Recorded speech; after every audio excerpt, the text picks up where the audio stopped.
আরে পাঙ্কু মাস্তান ভাই, কি অবস্থা? এই তো আলহামদুলিল্লাহ ভালো। এই তুমি আমার পরিচয় দাঁড়া দাঁড়া দিতে আসো। আমি তো একজনকে নিয়ে আসি, জানো না কে? কে? এমন হলো যে বাংলাদেশের একজন বিখ্যাত জাদুঘর। তাই? এই তুমি কি জাদু জানো? দাও তো আমারে। আমি কি জাদু জানি? আমার জাদু দেখলে তুমি হতাশ হয়ে যাইবা গা। তাই? হ্যাঁ, আচ্ছা আচ্ছা আচ্ছা, তাহলে কি জাদু দেখাও দেখাও কি তো। জাদু জানো দেখামু? হ্যাঁ দাও। তাইলে আমি যা বলি তা মানতে হবে। হ্যাঁ, মানবে বলো। তো? হ্যাঁ, মানবো। আচ্ছা ঠিক আছে, তোমার কাছে টাকা আছে? দাও আছে অবশ্যই। হ্যাঁ দাও, আমি দেখাচ্ছি আমার কাছে।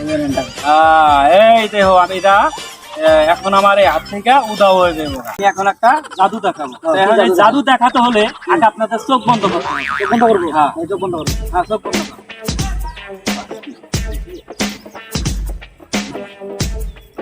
হ্যাঁ, এবার চোখ খোলো।